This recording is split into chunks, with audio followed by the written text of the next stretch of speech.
Welcome to Rock Album Analysts, your semi-regular podcast where three lifelong friends, lifelong rock musicians, and lifelong rock fans take an in-depth look at a different rock album each week. Today, we're going to be taking a look at Quiet Riot's Metal Health. And this album was produced by Spencer Proffer, recorded and mixed by Dwayne Barron at the Pasha Music House in Hollywood. And this was one of the two breakthrough albums that really launched the whole 80s metal craze. The other one being Def Leppard Pyromania, which we discussed last episode. And this one came about in kind of a weird way. Quiet Riot was flying the flag of hard rock, glam rock, whatever you want to call it, on the West Coast, kind of in a similar way to what Twisted Sister was doing on the East Coast. These are both 70s bands that featured talented musicians that could pack the clubs and sell out the local clubs, and some great performers. And Quiet Riot's case, they got a deal in Japan to put out a couple of albums, which were with Randy Rhoads on guitar. And they had been playing for about 9 years when Randy left the band to go join Ozzy Osbourne. And Rudy left the band to go join Ozzy Osbourne. Right. And Kevin Dubrow, the singer, was reassessing. He was playing gigs under the name Dubrow, but in the back of his mind, kept the Quiet Riot name, wanted to potentially use that in the future. And the band had gotten dropped even from their foreign label deal when they were contacted by producer Spencer Proffer. And he was a guy that had his own studios in Hollywood, and not just a rock producer, but had a background dating to the 70s, doing all kinds of pop and rock acts. And he had heard on a pop station the Slade song, Come On, Feel the Noise. And he had thought to himself, this is a song that was a hit all around the world, but not a big hit in America. And with the right production and the right rock band behind it, this could be a huge hit in America if it was recorded as a hard rock song. And so he went to go see Quiet Riot perform at a club, and he said, hey, I really love your stuff, but I'll make a deal with you. If you play this one song for me that I think I could shop around and find a deal for, I'll record, say, 3 of your songs as well. And they said, okay, well, we don't really want to do that, but, it's free studio time, and what else do we have going on? So sure, we'll do it. And it was kind of a manufactured band in some sense at this point, because they had been playing out under Kevin Dubrow, and they switched guitar players from when Spencer saw them in the club, because Snow had opened for them. And so Carlos Cavazo joined them, and Frankie Banali was playing in like 5 other bands as well at the same time. But he joined, and as soon as they went into the studio, they started recording with Chuck Wright. They weren't happy with him for some reason. They got another bass player. They weren't happy with him. Then they got Rudy Sarzo back in the fold, who left Ozzy Osbourne. Ozzy punched him out, wasn't too happy about that. And they went into the studio, and in the first day, they apparently recorded at least the basic tracks for the first 4 songs on this record. And Spencer started shopping that, trying to get a deal for them, and didn't have too much luck, but he eventually finally convinced the label to let them finish making at least a full record, and got that put out. So this album came out, I think, with very low expectations that it was going to do anything, but their producer believed in it, and he got them plugged into the machinery. It became the first heavy metal album to ever hit #1. and it sold 6 million copies in the United States. Right, it's So 10 times platinum or something, isn't that? Or 10 yeah, times it's insane. I mean, ridiculous. Yeah. this album was you know, much like the Def Leppard album, kind of a cultural phenomena that had the right video at the right time, that got heavy airplay on MTV, and so let's go track by track, I guess. I mean, you guys have anything to add about the background of the album, how you first heard it? No, it was on our hard rock station. You know what I mean? I remember that in the 80s, and I remember I remember liking it. I don't remember like loving it. The only thing I can add is I know that they didn't want to do the Slade song. They weren't fans of Slade, which seemed shocking to me when I did my research on it. I was like, how can you not like Slade? Um, and then apparently that helped Slade get their song "Run Run Away" sort of as a hit because of, you know, or something. But no, this was all over our hard rock station here in Pittsburgh growing up, and I never bought the album or anything like that. I remember seeing, this is my only weird quiet, well, not even weird. I remember seeing Solid Gold, Trapped at Grandma's House. Nothing, you know, there's only 2 channels that you can watch, and one of them was Solid Gold, and they said Quiet Riot's gonna be here live. And I remember thinking, oh, that'll be awesome. I'll be able to see Quiet Riot. That'll be really cool. You know, that it'll at least be something interesting. You know what I mean?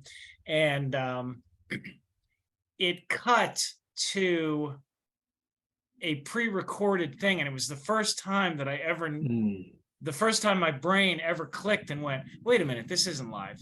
This is bullshit. He's not even, his microphone's not even plugged in. I was like 13 or 12, you know what I mean? But it was the first time that I was like, oh, this is a lie.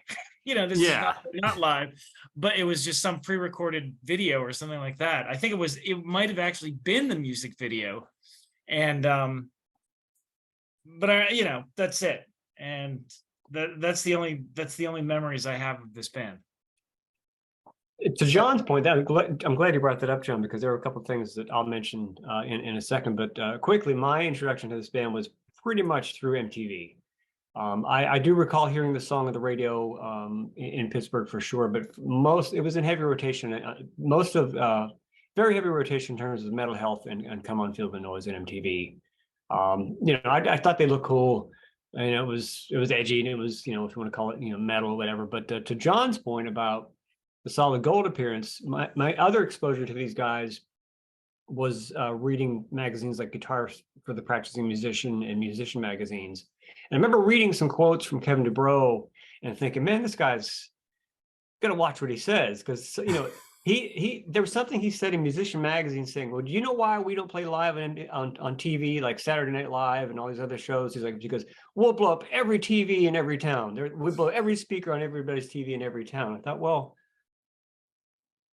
if that was a way to skirt around the issue of playing live on TV, I don't recall them ever doing any live, you know, appearances on like Fridays or Saturday Night Live. You know, but they could have had one of those slots easily, considering how popular they were. But I just don't recall ever seeing them, like not even like a live MTV concert, which they used to do pretty heavily in the day. So I don't know. I remember those. Those were awesome. Yeah, which is interesting if you think about it, because they didn't have anything to hide. They were a great live band. Yeah. I wonder why that.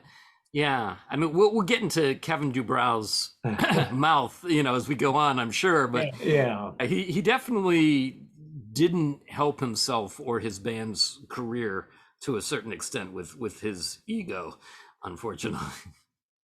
Yeah. But back to John's point too. I mean, I don't remember. I do remember for sure, like liking the, you know, the singles and the videos for the thing, but I didn't really like it enough to go and buy the album in a way, or the cassette or whatever was out at the time. I don't know why, and I didn't really seek out seeing them live either. But I remember just heavily enjoying the videos and the songs I heard on the radio, and that's about as far as it went. I think I probably read more about them and knew more about them through reading, like, you know, guitar magazines than I did about the album itself. Yeah, it's interesting how they did not make that much of an impression on me at all, even though they were all over the place. Right. I didn't buy the album, but I did buy the single for Mental Health, because I like that song. And interesting enough, the B-side of that single is the live version of Mental Health. Yes.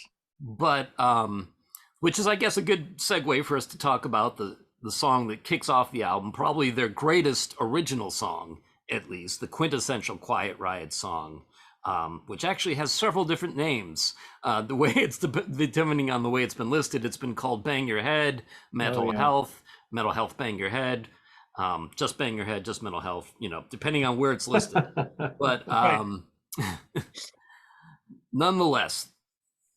Yeah, the brief research I did on this is based on them not even actually seeing anybody bang their heads, because the concept of banging your head to heavy music may not have been that popular at that point, or wasn't even that necessary, and that it was based on a story from Randy Rhoads about seeing people banging their heads at British shows.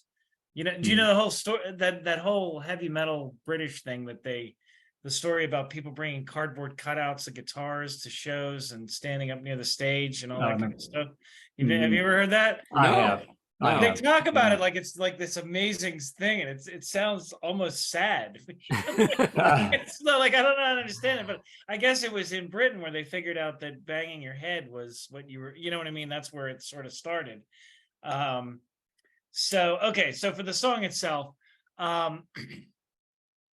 I like the lyrics because they're all about, come on and join our metal tribe of heavy metal people. You know what I mean? And it's, and that riff, you just can't go wrong with that freaking, that's just an amazing riff. Can't go wrong with it. I like all the, the lyrics that I'm outdated, overrated, join the pack, all that kind of stuff. And then it's funny that it's like, the lyrics cure you mad. Well, cure your crazy, cure your mad. Yeah. Right. So, which is like, yeah, that's what rock music did for, me. So it totally spoke to me at the time. So there's really nothing wrong with this song at all. It's actually probably,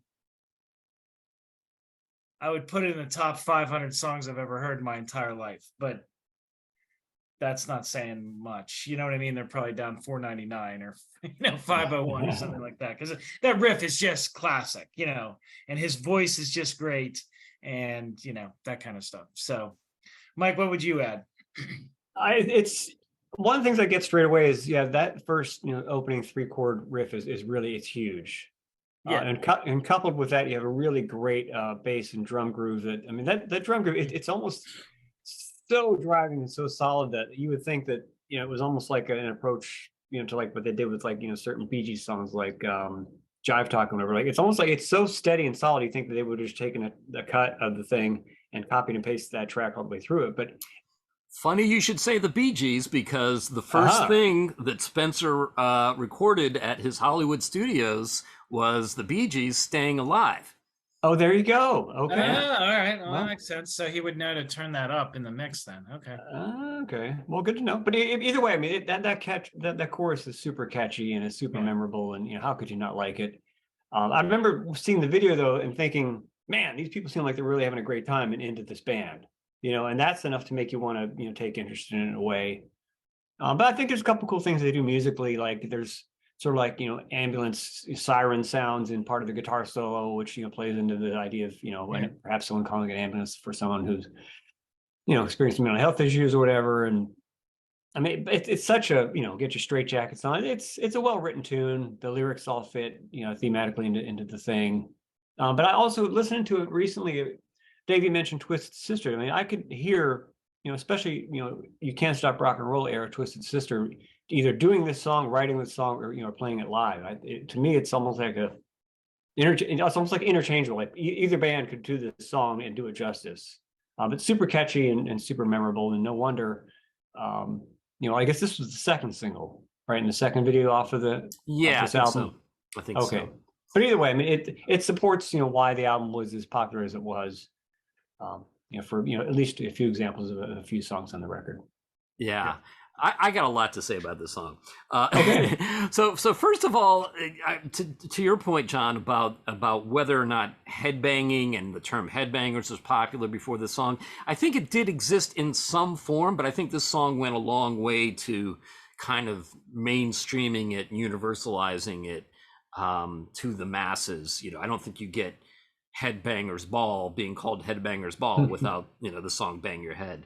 And it's interesting though, because I remember this was, headbanging was this kind of controversial thing at the time, and that was before metal kind of appropriated mosh pits from the punk scene, and crowd surfing was a big thing. And I was just watching this documentary last night about sort of Is Rock Dead, and they were talking about this thing that certain bands do now called the Wall of Death, where you know, where they were talking about, you know, okay, yeah, mosh pits look kind of dangerous and crowd surfing was kind of dangerous, but the security, they've been doing it so long in arenas and stadiums that security pretty much has it down, that yeah, people get hurt, but they don't get hurt that bad. You know, maybe somebody gets a broken ankle or whatever. Except the one thing that they still have trouble with is this thing called the Wall of Death, where they just part the audience straight down the middle, like on the floor, like the Red Sea. And then when the band gives them a signal, they charge straight at each other full throttle like Braveheart, you know. And there's really nothing they could do to make that even remotely safe. I mean, you're just asking for a concussion or a broken nose or like a fractured collarbone. Right. Red Rover in hell. Yeah, yeah, with like a bunch of like adrenaline fueled testosterone junkies in their early 20s. Just oh man. So anyhow, the song Rock Lives. Yeah. So that opening riff, that was one of the first riffs that I had my guitar teacher, Jim Ross, I think, show me. And it's one of those great riffs because it's a 3-chord riff that as soon as you learn power chords, you can really learn to play on your guitar in about 5 minutes. But it is one of the greatest ever 3-chord riffs. It's right up there with Wild Thing, you know. And I think one of the reasons why it works as well as it does is because it not only works as a riff, but it works as a chord progression, right? I mean, as a classic chord progression, because okay, you know, Wild Thing is essentially 1-4-5, and you know, if you analyze classical music, basically the main chord progression of classical music is going from 1 to 5 to 1, okay? And then everything else in between there are sort of passing chords getting to that point. Well, in rock and roll, because you're not defining major or minor, because they're not playing the third, the 7th chord, the flat 7th chord, playing a G instead of a G sharp, becomes a substitute for the 7. And then the you know, you're in, let's say, A minor, the relative major becomes a kind of a pivot chord en route to getting to the 5 chord, which is in this case a sub 7. And so it really, not only is it a great riff, but it also follows the classical structure of classical music chord progression, going from the 1, pivoting to the relative major, going to the 5, going, you know, pivoting back to the 1. So, you know, and I think that's one of the reasons it works so good. Okay. Yeah. Sorry. Okay.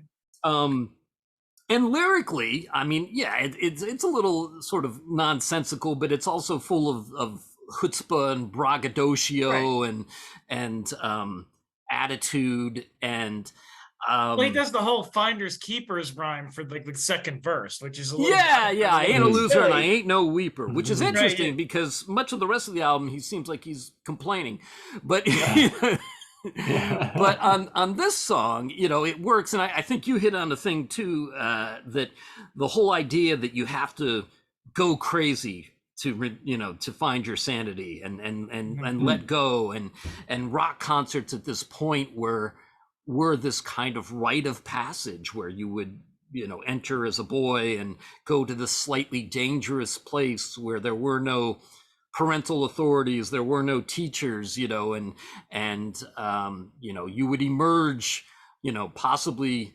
not unscathed, but you would emerge a changed person. You know, I think of the line, now you're here, there's no way back. Well, are we going to a rock concert or is this like a Russian gulag?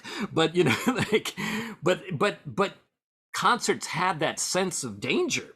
at the time, you know, where you were going to a place where anything went, where there were no rules, where you were going to be surrounded by people when there might be fights, and, you know, you were watching these people that had seemingly beat the system and were living out their dreams, and there were girls there that were attractive, that actually liked the music that you liked, and if they saw that you liked that music, maybe they'd like you, and you know, I mean, Right. so Can I share a quick point to that, Dave? Sure. Because around this time, I remember I was just starting to go see more rock shows, and I remember seeing Kiss in 1979. And I was 8 years old, and I didn't absorb any of this sort of, you know, craziness, that, other than the fact that I thought people were just having a good time. yeah, But later on, I think I saw, it was REO Speedwagon in 1981, and they were, you know, their album High Infidelity was really kind of like a pop record, and I was expecting more of the same thing, like just people having a good time and enjoying these tunes. Well, I remember, I don't even think me and my friend had tickets to the show. He had like an uncle that got us in through some side door at the Civic Arena, and we just had to go find some seats. But then, like, I remember, I think during the opening band, I saw 2 fights. I saw people throwing up, and like literally, like people didn't even make it through the opening band.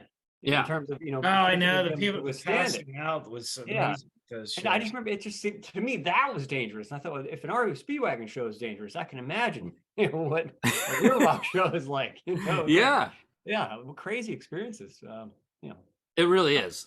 it's not like it used to be, I guess. No. Well, you know, the average age is probably close to our age of these shows now. So, but then again, you go to the right show, you run into the wall of death. It's still pretty. I guess so. Still pretty dangerous. More things change. Yeah. So, okay. Veteran wall of death. Sorry, go ahead.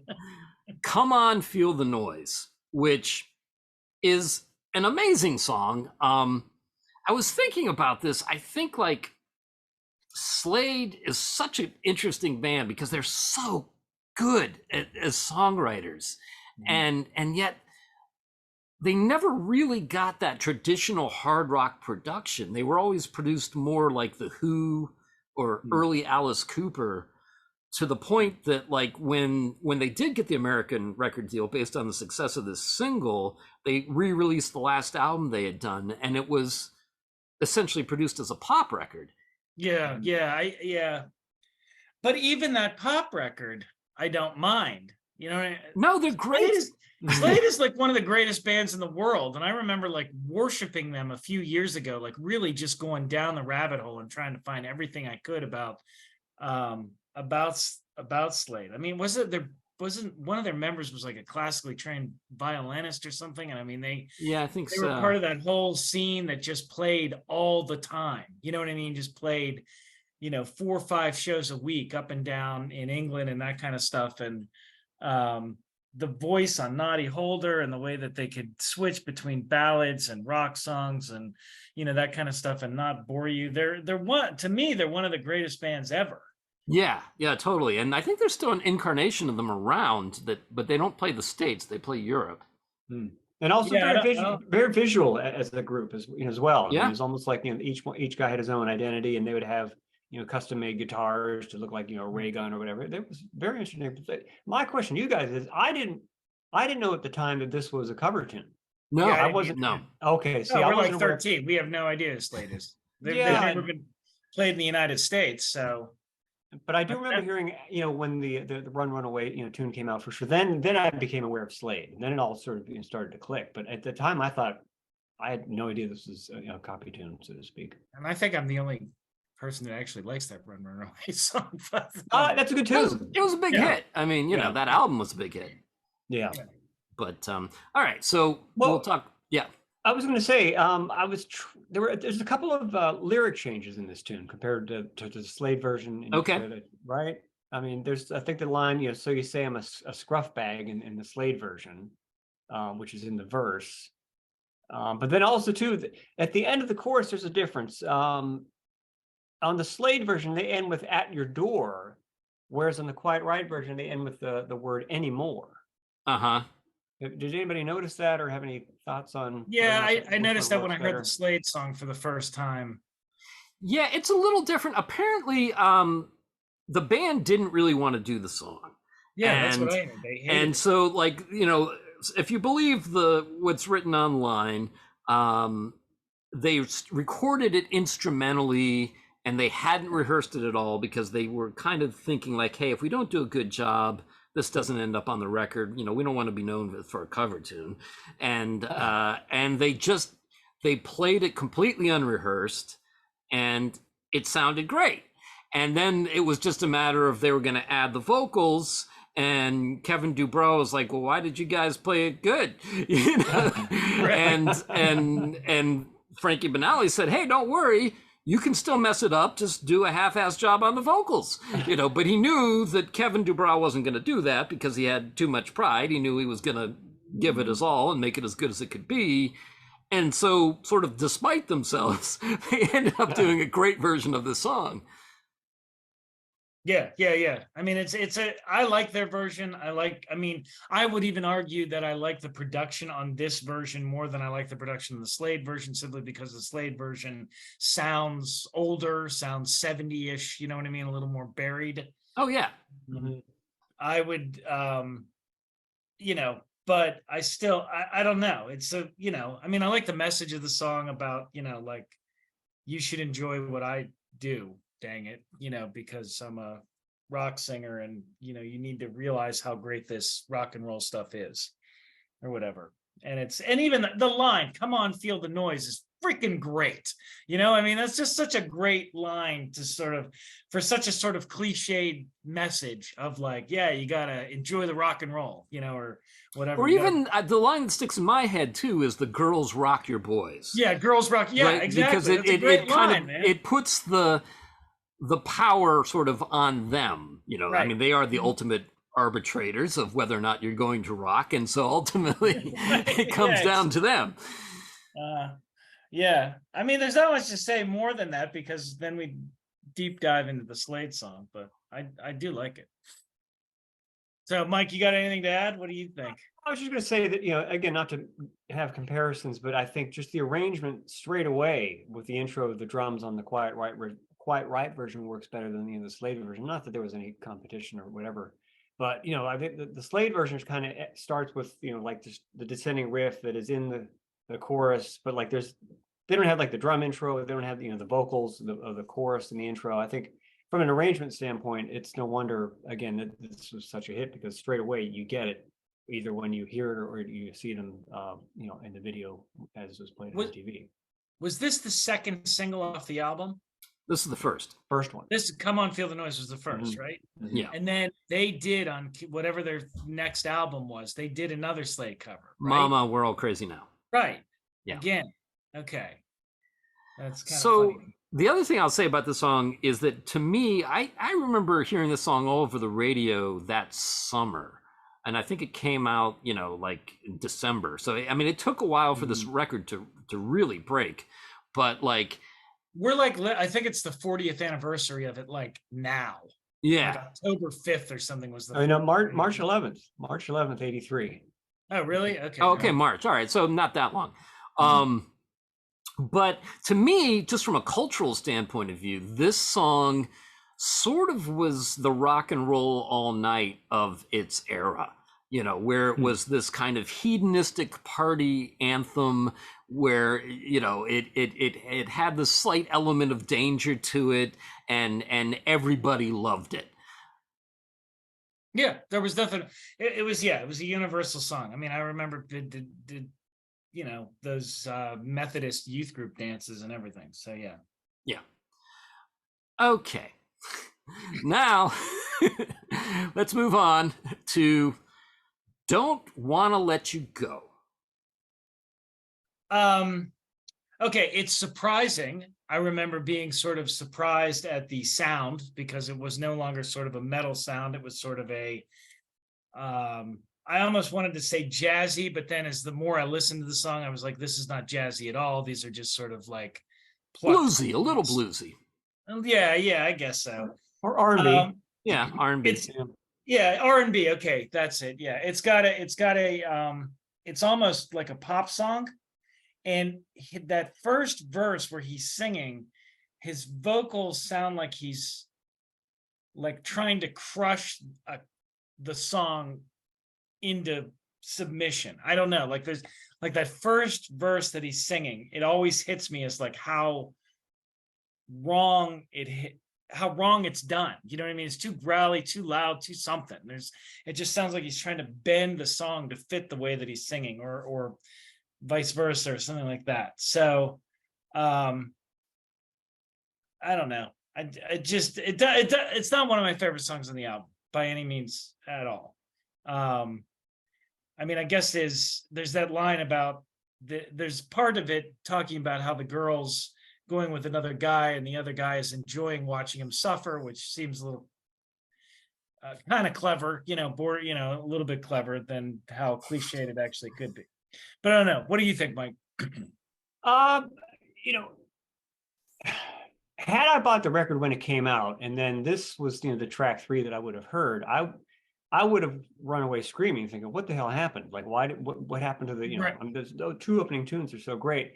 But it's funny, as much as I kind of initially disliked this song, I sort of have a new appreciation for it, only because I've been listening to a lot of bands from that era, particularly Los Angeles bands like Hollywood Stars. But also groups that were around at the time that weren't LA bands like the Bay City Rollers. Like both those bands, particularly Hollywood Stars, they wrote tunes that sounded like this in a way, but also too on the earlier catalog with the Quiet Riot 1 and 2 records, there are a lot of tunes on those records that are similar to this stylistically. So, but if you weren't aware of that, you would think, what the hell happened to my heavy metal record and why is this song on the record? But I think it has its roots, particularly because obviously Hollywood Stars and Quiet Riot were playing a lot of the same venues and writing around the same time. But the interesting thing for me personally is I was wondering why I like the groove of the song so much. And I mentioned R&B. It finally hit me what song this reminds me of, and this is a song that came out later on the Steve Perry from Journey. Steve Perry had a solo record called Street Talk. There's a tune called She's Mine on that record. I think it's the 3rd track. It's almost like the chord changes, the key, and the groove are so similar. I'm thinking, I'm not going to go out on a limb and say that, Steve Perry was influenced by Quiet Riot. But, at the time, Journey were spending a lot of time on the West Coast, particularly San Francisco and LA and San Diego. So it's possible they might have heard this and been influenced by it. I don't know. But when I pulled up She's Mine, I thought, that's what this song reminds me of. So now I have a new appreciation for this song, which I initially thought was like a throwaway track, which, I think lyrically it is. But I think just stylistically, the reason I brought up R&B is it's a different feel and it's different stuff with this record. And, in a way, maybe they should receive some credit for, taking a chance and doing something a little different from what they initially started out in terms of, the running order of the album. What I had heard though is this is the kind of stuff they used to write. Like you know what I mean? The research I did is they were more of a pop band than they were a metal band or whatever. But I mean, who knows? So. Yeah, I mean, I think the song is, in some ways, it's a nice contrast to the bombast of the first 2 cuts. And I think the guitar solo is really melodic. Definitely. And, I just, the whole attitude, though, of the song is this, don't want to let you go. I mean, it's always a little dicey when you have like songs written from the lyrical perspective of a lack of power or control in any situation. I mean, obviously everybody's been in those situations, but when you're in that situation, do you want to listen to a song that drones on about how weak you are in that position? I mean, contrast that with like Nowhere to Run, Nowhere to Hide, or Run for Your Life by Twisted Sister. I mean, you want to at least feign some kind of control or power in the situation to make yourself feel better. I mean, otherwise you very quickly risk coming across like a whiny little bitch, Yeah, I hear you. Yeah. Okay. So yeah, he just complains to the rest of the album. Pretty much. That's the best line of the podcast. All right, good. Carry on. So okay, now we have a return to form. Slick Black Cadillac. Right. Okay, tells a nice story. I like how it goes to the, by the end of the 3rd verse, there's an APB out for him. Has no driver's license, drives whatever. I mean, it's a song about driving, and that's a great American subject matter to have a song about. I do love the harmony, which I guess is put through like like a chorus filter or something like that that gives that airy sound to it.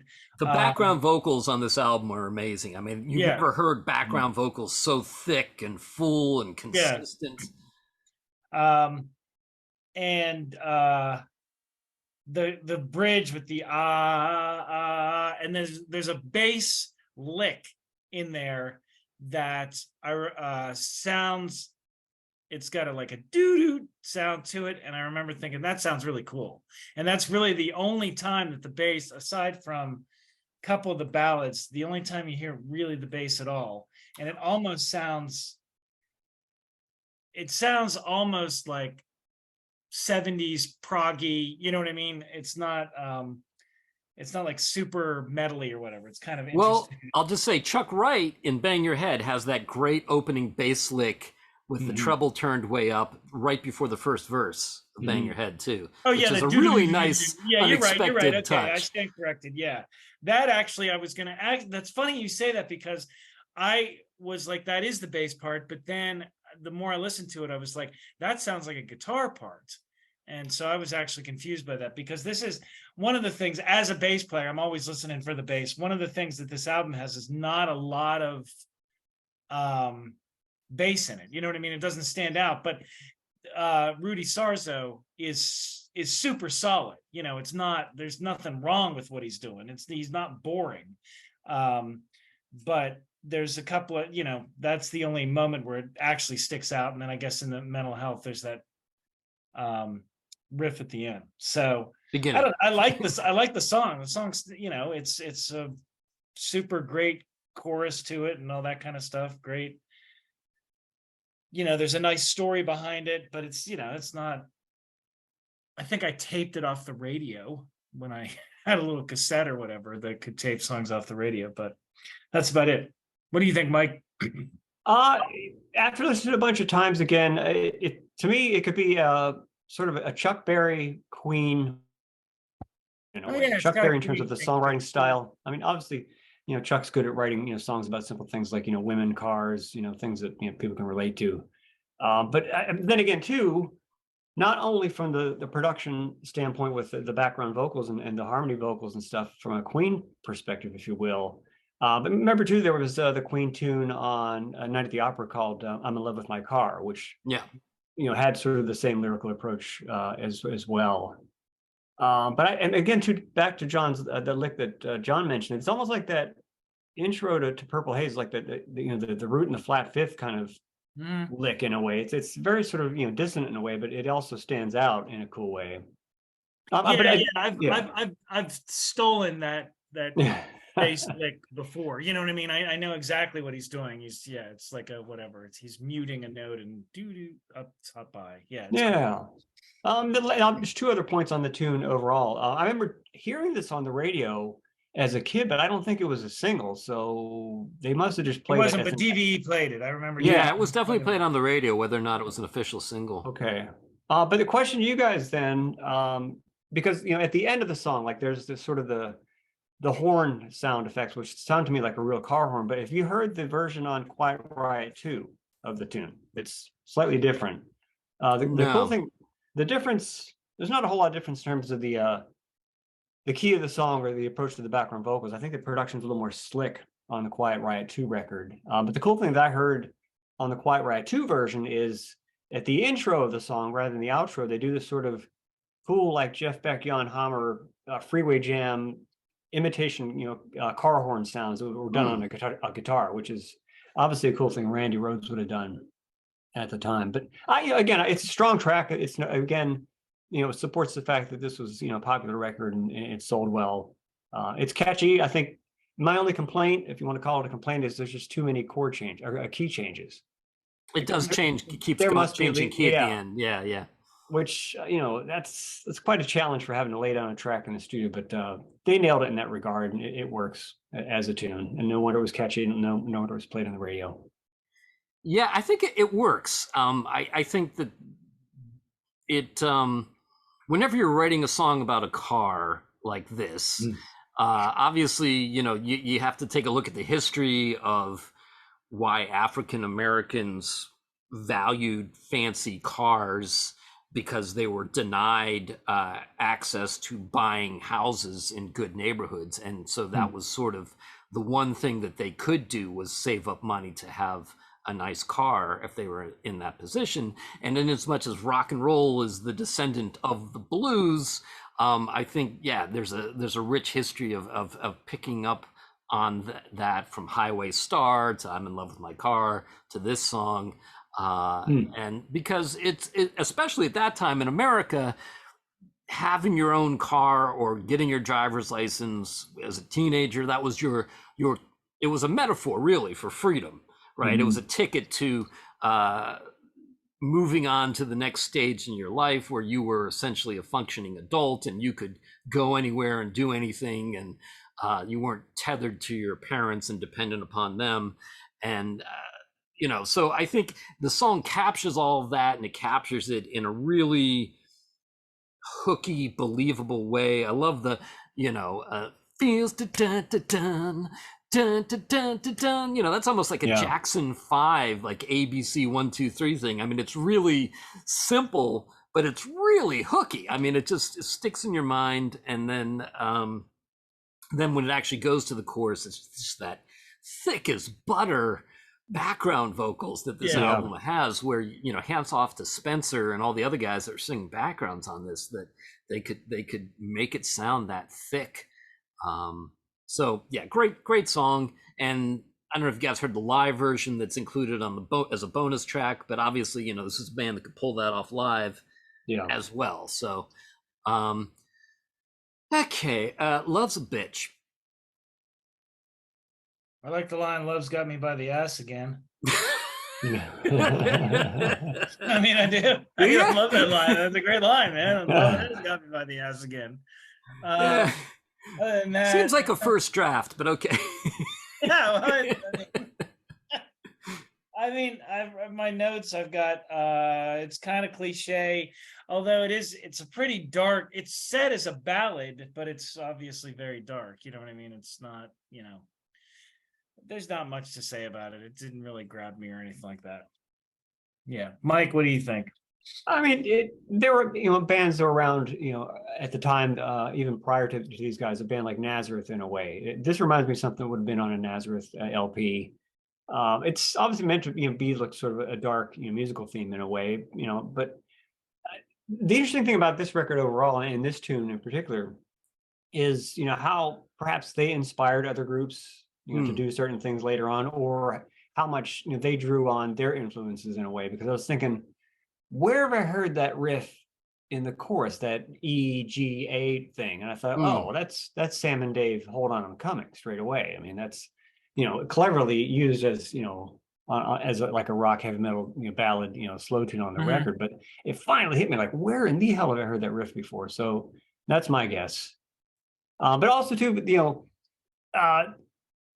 this band also revisits things they've done on other records. They did a cover of a Small Faces tune on Quiet Riot 2, and that was Afterglow of Your Love, and where they do that sort of Beatles Cream badge, Boston More Than a Feeling descending chord change from like D, C, B. They've used that on other records, even though that on the Quiet Riot 2 record that was a cover tune, but they've obviously been influenced enough to be able to use that in other songs that they write. So here's a case where they've recycled a riff that was written before, but they use it for their own material, which it's not out of place and not uncommon. But that's about the only interesting thing that I can think of, when I listen to this tune, because otherwise it's just relatively uninteresting and a little bit boring. Yeah.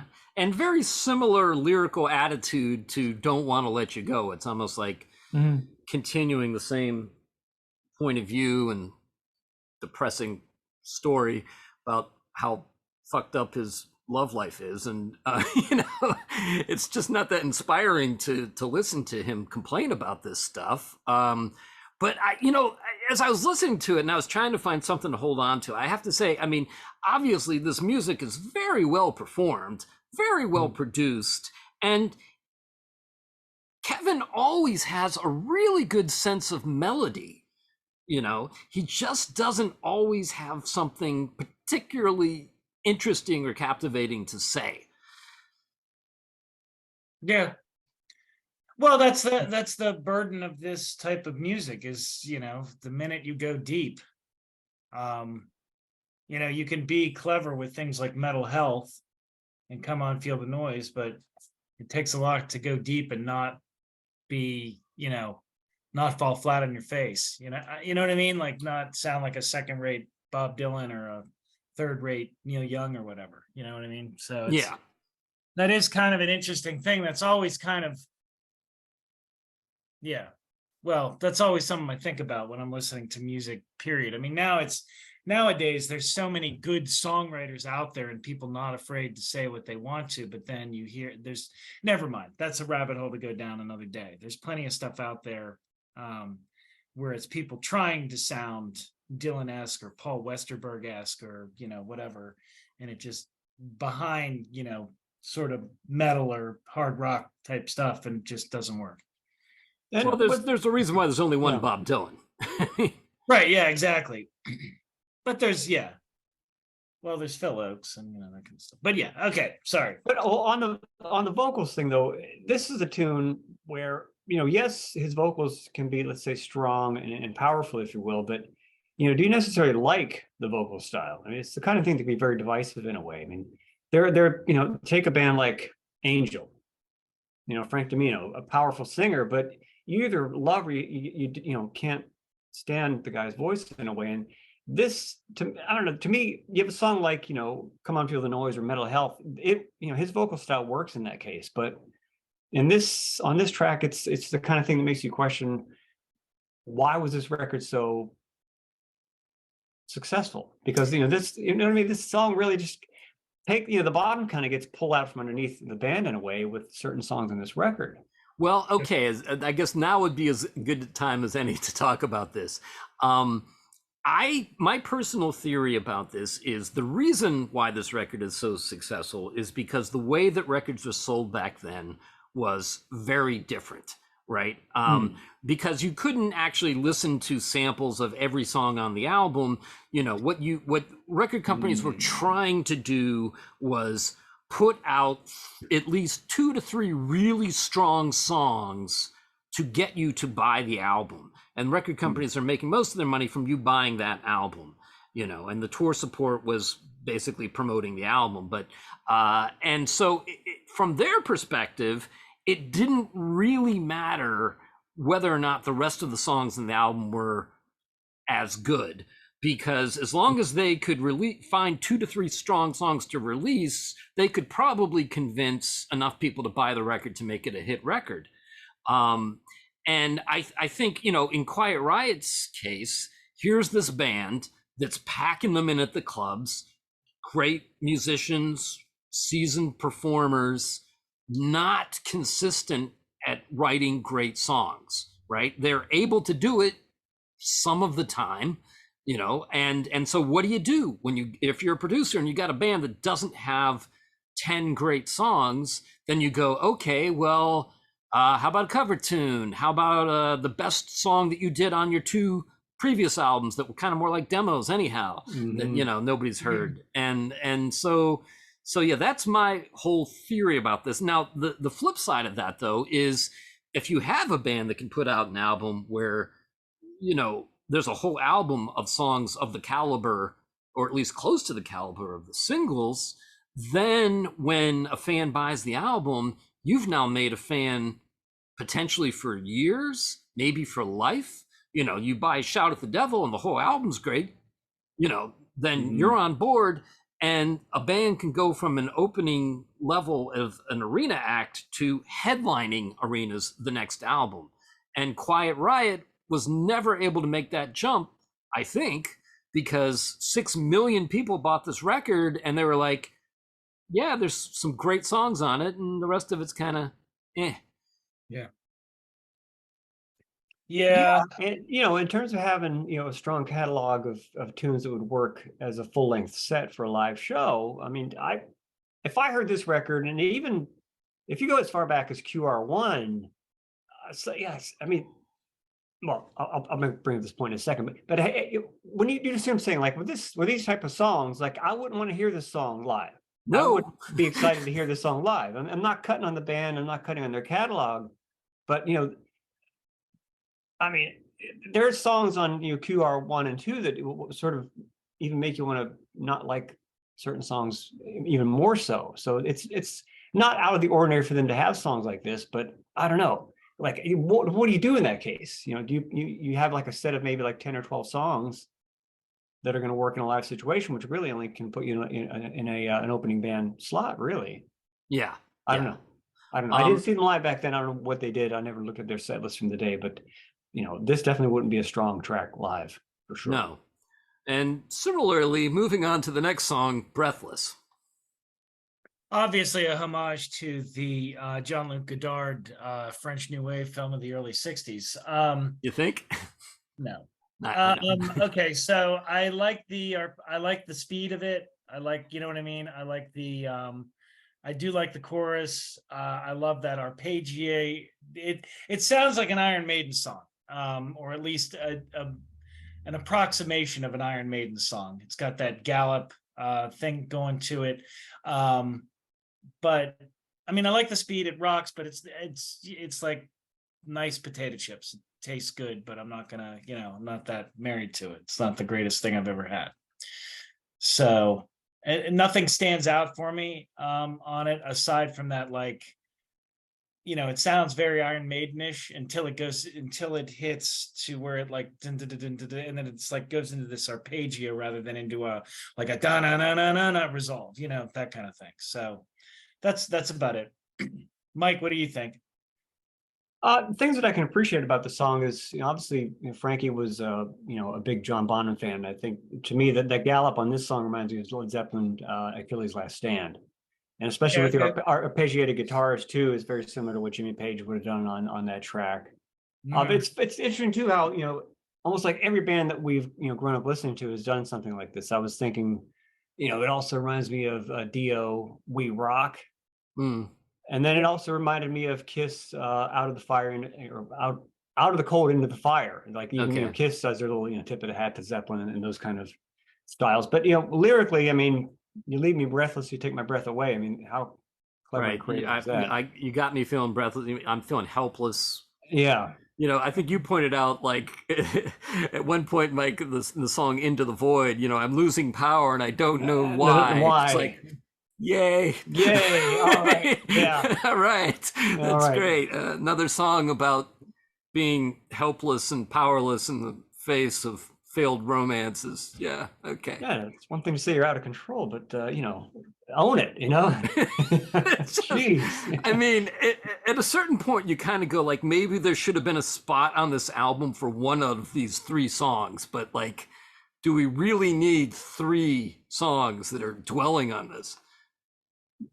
I think it's definitely, again, not cutting on it or the guys or the players, but this is where the album falls off a cliff in a way with these kind of songs. I mean, when you have such great opening tunes and, a tune like, Slick Black Cadillac, that's great, but the rest of it is kind of hard to get through. But the only thing that I took away from these songs that aren't necessarily as good as the rest of the singles that are on the record is, what might have influenced those songs and how these songs might have influenced other bands, that have released albums since.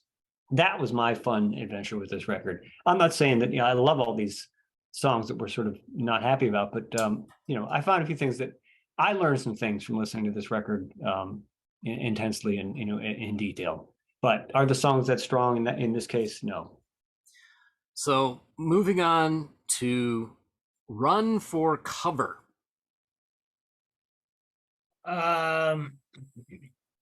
It's got sort of that weird Iron Maiden Judas Priest vibe to it. It's got a sexist violence vibe to it. It's easy being sleazy. I mean, whatever. No survivors tonight. It's it's sexist violence. You know what I mean? I mean, AC/DC or whatever figured it out, and Iron Maiden figured it out on their first album. And Kiss, Love Gun, the whole warfare metaphor for sexual conquest, and I'm a force of nature, I'm a hurricane, I'm a loaded gun, I'm a blah blah. I'm a hit and run lover. You know what I mean? I'm gonna without car insurance or whatever, but I like the energy in it. I mean, I don't that totally cliched, like where it goes to like drum break, do do do do do do do, part is cliche, but it's still cool, and it's got that single guitar playing by itself, which I guess is sort of a stolen from Led Zeppelin a little bit. But yeah, it doesn't really stand out that much to me. It's not that super exciting as a song. Mike, what do you think? John, you mentioned the drum break in that tune. I, again, was wondering where I've heard that before, and it totally reminds me of the Led Zeppelin track "Bonzo's Mantra" from Coda, which that track was recorded in 1976. And again, knowing that Frankie was, largely influenced by John Bonham, I'm not surprised that he wanted to incorporate that type of sound. I mean, it's down to the drum licks and also the effects on the drums in a way. Is that the part that sounds like synth drums? Or even like yes, it does sound like synth too. Totally, yeah. But I mean, it's interesting. I mean, it's a drummer thing. You let them have their time, but the idea is for them to keep the beat and keep the song going. But then I was wondering too, like there were bands on the scene at the same time, like Y&T, and I think I wonder how much this tune was influenced by the Y&T song "Open Fire," because it's the same kind of key, same kind of feel, and same kind of vibe. Same kind of thing, like "Run for cover, we're coming in, we're gonna open fire, all over this place. Open fire when I hit the stage." I mean, is that really a great lyric? No, but it works just as a concept of being like a live rock band being on stage. So, but I personally think that a band like Y&T, in the case of the song "Open Fire," did a better job of writing a song in this style. Yeah, I mean, this is the kind of song that I can see working live in a club, and you go, that was cool, I'd like that, and because you're caught up in the moment and it's got a lot of energy to it. I mean, like when you and I, the classic examples, we saw the Toilet Boys and we're blown away by the energy coming off that stage, and we were like, this is the most amazing new band ever. And then you buy the record and you go, well, it doesn't work as well on as a song when you're actually paying attention to the song as it does live. Yeah. Battle Axe. I wrote whatever. I mean, the worst part of any, and I hate to say this because I know that maybe you guys enjoyed these things because you're guitar players. I always hated the guitar player or the drum solo or whatever. I mean, they would try and jazz it up, but every metal concert would have that moment where you would have the showcase of just the guitarist or the showcase of just and I remember liking Gene Simmons's things because he was kind of entertaining and do the blood spitting or whatever, but the guitar things always bored the crap out of me. And so part of me is like, well, why would you even put that on an album? Because you don't have 10 great songs. Right. So I get it. He's a good guitar player. I figured it out, so I literally just wrote whatever. So what do you say there, Mike? What do you think? I mean, it's, it sounds, granted, I'll just say this. It's thankfully brief. It's about a minute and a half, right? So it could have gone on forever. It's his version of like Eruption, right? Like every guitar wanted to be able to do their take on that kind of thing where they just do gymnastic techniques. But obviously, is it as mystical as Eruption? Is it as groundbreaking as Eruption? No, and I think it's stuff that if you're a Quiet Riot fan, you would have heard before, that Randy Rhoads was doing with the sort of neoclassical, runs and the toggle switch, staccato effect and whammy bar stuff. I mean, it's, it does it in a short amount of time, thankfully. And, in a way, I wonder how much this song was an influence on the Dokken track, Mr. Scary. Because a lot of, the same key, same kind of licks and stuff. And, when it comes to, guitar stuff, I'm obviously a sucker. I mean, when we were, we had, the assignment of listening to this record and going through it, I did bust out my Carlos Cavazo Starlicks tape. And how was that? It's a lot longer than a minute and 39 seconds, I'll tell you that, but it's just fun to see. Yeah. Sidebar, it's almost like you don't want to get to know your heroes intimately through something like this because it just exposes so many weaknesses in what they do, but like a record, is it's passing thing. It goes by you quickly, and you can appreciate it. Same thing with a live show. But like once you get into the weeds of it and really see what's going on here, you think, okay, no wonder why sometimes bands need help in that regard. But now, point being, So it's now thankfully, that's interesting, though. You yeah. can't just say that and let it go. What were some of the things that caught your attention watching this tape? Well, it's when you get into. Well, I'll say this: there are things in the guitar solos that Carlos does on this record overall that are way more interesting and way more creative and clever than what's on this Battle Axe track. Okay. Like, he does a lot, like you said. Was it track 3 where there's really melodic guitar solo stuff? There's cool stuff there. He'll go through almost track by track. Well, here's what I did on that solo, and some of these licks, like we mentioned, like the siren effects and some of the so I call it like fan picking Van Halen stuff, and he'll go through that and show you. And it's just sort of, you can tell that it's like this unnerving thing where a guitar player has to sit there and go through his licks with no backing tracks whatsoever.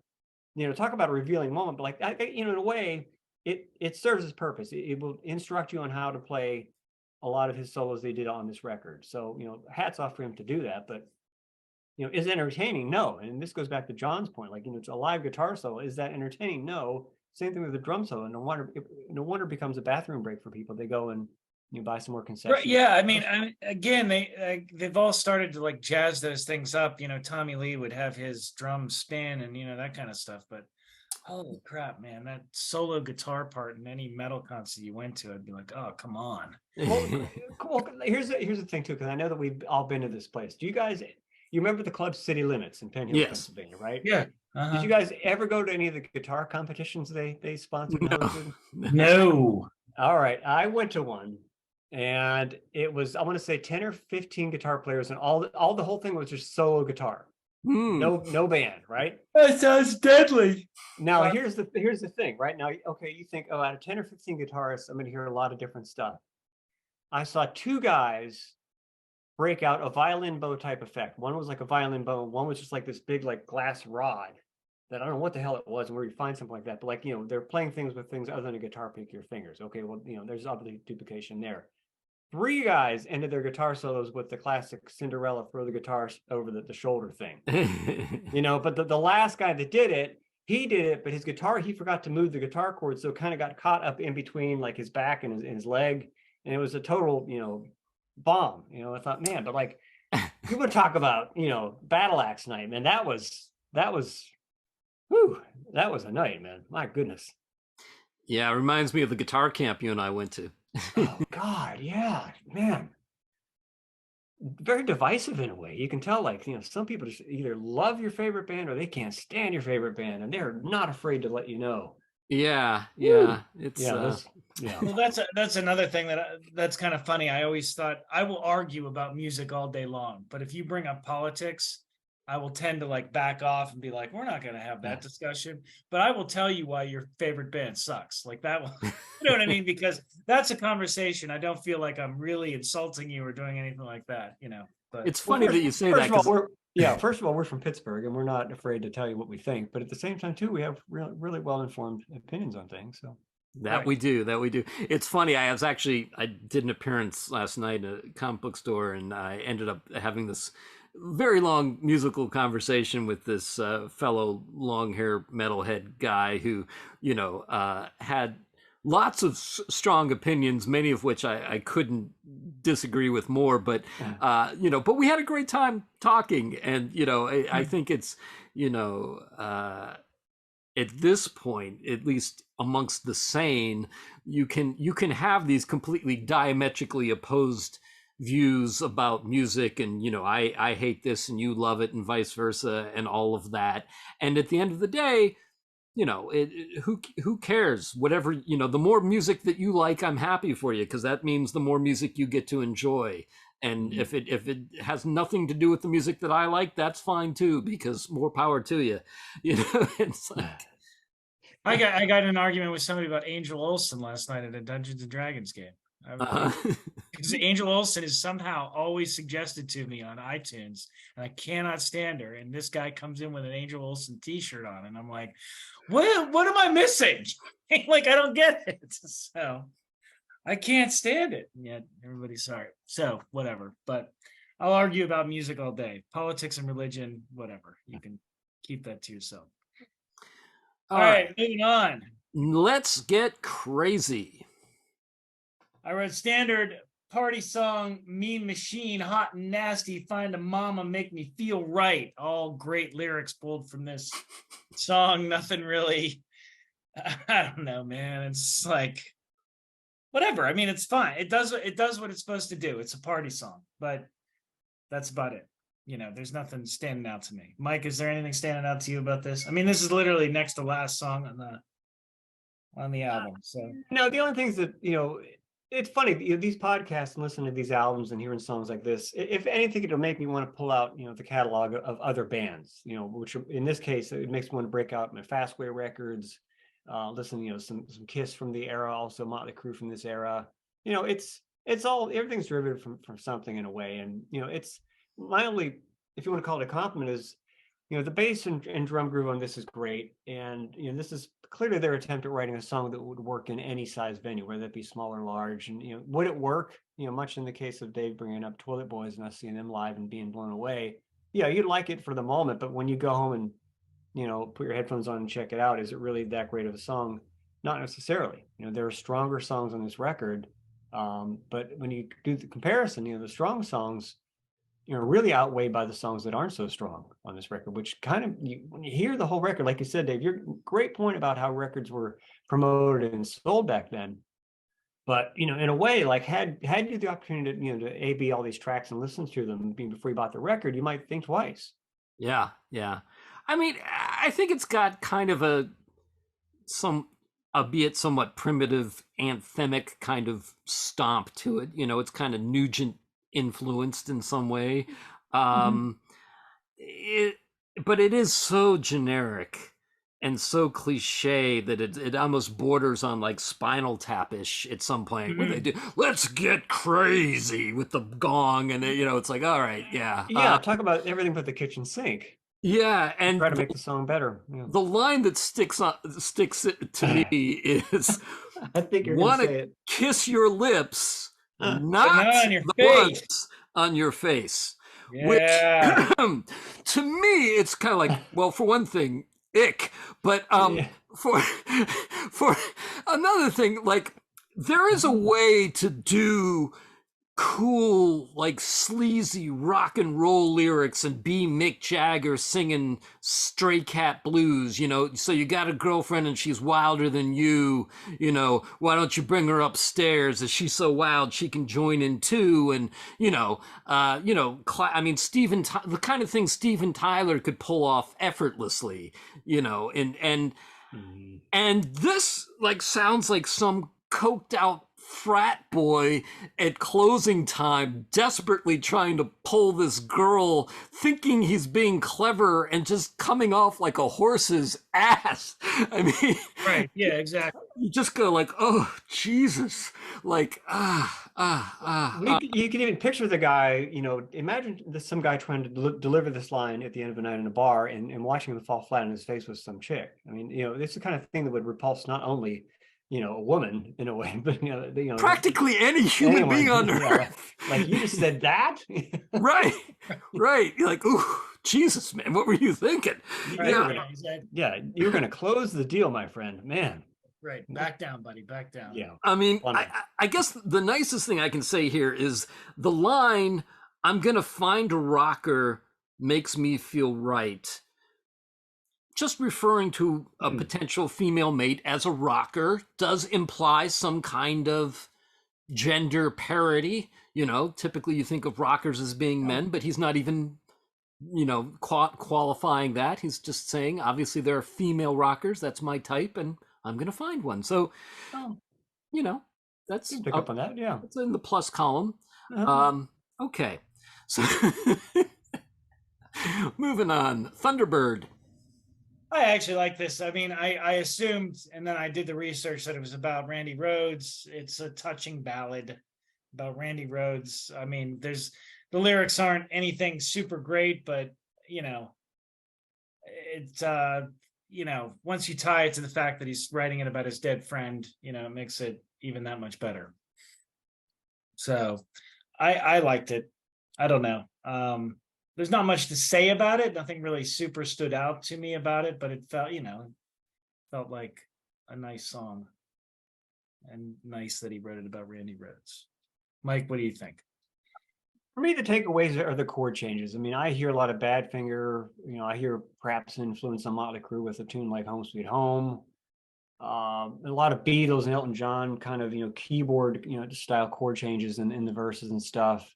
But also too, guitar wise, it's definitely a product of the times, because I was wondering where a lot of these sort of sparkly, clean, guitar licks come from in between the parts and the verses. And I hear a lot of those on the Journey track, Mother Father, from the 1981 Escape album. So in a way, it's like, Okay. you can't help be influenced by what's coming out around the time. But is it a tip of the hat to classic songs written by groups like either Badfinger or guys like Elton John or whatever? I can hear that. I also hear some Queen style chord changes as well. I mean, I can appreciate it for the chord changes and that kind of approach. And yes, it's a tribute to Randy Rhoads, but it's not necessarily fun to listen to, because I don't think the vocals are that strong on this track. Mm. And it's one thing to be a touching tribute and be impacted by what you're singing about, but it's just the execution is hard for me to really say that it's really of a certain quality. Yeah. Again, I don't want to slag the song too much, because obviously, tribute to Randy. That would make you heartless. Would make me heartless. Yeah. Right. And, his heart was in the right place, and you want to respect that. But I'll just say that the song was originally written from the perspective of when Randy left the band to go join Ozzy. And then it was put out, obviously, after Randy had tragically died. And so it's a little weird that he just rewrote the third verse to kind of reflect the fact that Randy was dead. And like all the rest of the lyrics are kind of like, well, you're leaving me, but I think you'll be back eventually. And then it also, he kind of refers to the proverbial you at some point as baby and going across the bay. And so the bay, I was trying to figure that out. I was bay thinking, is that, and baby, like it's written in such a vague enough way that it could also be written to a potential woman or romantic interest. And so like there's a part of me that goes like, this could have been a really poignant, moving tribute to your friend who died tragically, but make it so that it reads that way consistently, and rewrite the whole song to reflect that. Don't just rewrite the third verse. No, because like you said, supposedly it was a song that was unfinished or undeveloped earlier on, before this record was being to be recorded and released. So in a way, I'm sorry. That's all right. I'll be right back. Okay. You can keep talking, but I'll be right back. Okay. Basically, they're trying to peg it as tribute to Randy Rhoads, but it wasn't originally meant to be that way. It seems kind of sort of a force fit in a way. Yeah, like if you're gonna do it, then and make it that, and indistinguishably nothing but that, and make it about the fact that he's dead, not the fact that he left you to go play with Ozzy Osbourne and now he's dead. I mean, I don't know. Yeah. You want to like the song. Yeah, but from top to bottom, they definitely could have done a better job as a tribute and just rewrite the whole thing lyrically. Yeah, I think so. So have you seen Quiet Riot live? I have not. Okay. No. I've seen them live twice. Okay. I saw them, they co-headlined with Whitesnake at the Syria Mosque for the tour following not this album, but the next album. Oh, Condition Critical? Condition Critical, yeah. And they were good. I mean, Condition Critical and Sign of the Times were pretty strong songs. Yeah. We're All Crazy Now. That was at the Syria Mosque? Yeah, that was the Syria Mosque. Wow. I think it was either the Syria Mosque or the Stanley Theater now. I could be, it's been so long. Either one, those are small places. That would have been awesome. Wow. Yeah. Although I will say, Quiet Riot was good when I saw them, but Whitesnake with John Sykes was even better. Yeah, I wouldn't want to open for that lineup of Whitesnake. No. Yeah. And then the other time I saw them, I'm not even sure what the lineup was. I think it was with still Frankie Banali on drums before he passed away, Mm-hmm. doing one of those rainbow bar and grill fest things. Mm-hmm. And, I think the singer was a guy who had won one of those online, like, or TV singing show Oh, I things. got you. Yeah. Yeah. Yeah, Yeah. yeah, yeah. It Like was. Rockstar I've heard Supernova that they or did something. tour with an American Idol guy. Yeah. Yeah. And I mean, it was okay. I mean, it was the songs that we talked about being great sounded good. Yeah. And but anyhow, Well, wrapping up. Oh, we were gonna say? well, last point is if you haven't seen it, and for anyone, if you guys have seen it, good on you. But for anybody that's listening to the podcast and hasn't checked out the Quiet Riot Oh yes. documentary, well, now you're here. There's no way back. It's worth checking out. It's well done. It's Definitely. comprehensive. Yeah. Really? Okay. I will check that out. Yeah, because Frankie Banali really was instrumental in keeping the band alive and the name, and they've actually put out a ton of records, not Yeah. all of which are even on like Apple Music and stuff. There's No. records they did that aren't, maybe the rights are tied up or something, but yeah. Well, particularly, too, let's get into this since we're bringing this up. Why is it do we think that those first records, Quiet Riot 1 and 2, still aren't? I mean, I know they're doing some reissues of the records, but why weren't they ever really released in the U.S. at the time? Just because was there no market for it, or was there no push from was the record label in Japan and they didn't want to push it Yeah, over I don't here? know if it was a rights issue. I mean, I remember that you could order them online in the rock magazines back then as imports. Okay, Yeah, yeah, yeah. I but remember. they're hard to find even to this day. I mean, there are people paying $400 for a copy of QR1. Yeah. I mean, but it's not really worth $400. I mean, I don't know. Somebody that's a completist, obviously, but okay. Just thought. I mean, because I want to say that they only have reissued those albums recently, but even Yeah. the reissues are hard to find. It's just such a mystery to me, anyways. Yeah, I mean those records I've heard them both once, I think, and Yeah.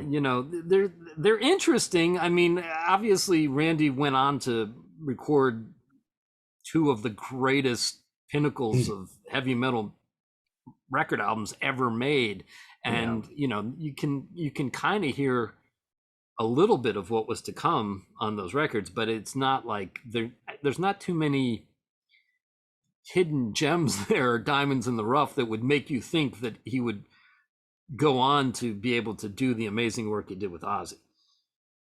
Yeah, I mean, there are a few tunes where you could tell he would use a riff later on for like Suicide Solution or that kind of thing. Those are the obvious things, but obviously, either way, he was obviously tremendously talented. Oh yeah, guitar player. But yeah, but either way, the documentary is definitely worth checking out because it goes through a lot of their history, and they go through a band family tree, and the family tree is huge in terms of all the guys that have been in this group. So I won't spoil it anymore, but definitely if you're a fan of Quiet Riot at all, the documentary is a cool thing to check out. Cool. Any final thoughts, final words? No, I mean, I'm glad I actually bothered to listen to the whole album. I probably would have never done it. So yeah. So what should we do next week? I don't know. We seem to be doing things from 83, 84. Yeah. So, I mean, there's an Iron Maiden album somewhere in there. Power Slaves 84 and whatever the one before it is 83. It's a Peace of Mind. I can't remember. All right. Why don't we do the album before Power Slave? Because I think that was really their major breakthrough album, right? All right. That makes sense. Yeah, I'll look it up now, just so we're all looking at the right one. Yeah. Iron. I want to say it's Peace of Mind, but I could be wrong. Yeah, I think it is. Disc. They're on tour again. I'm actually going to try and take Jack and Evan to see that. Oh yeah, they're tremendous live. I mean, they have 3 guitar players now, which is crazy. But but it's Peace of Mind is 1983. Okay, why don't we do that one? Sounds good. Yeah, that's it. All right. Well, thank you all for joining us, and we'll be back to talk about Iron Maiden, Peace of Mind.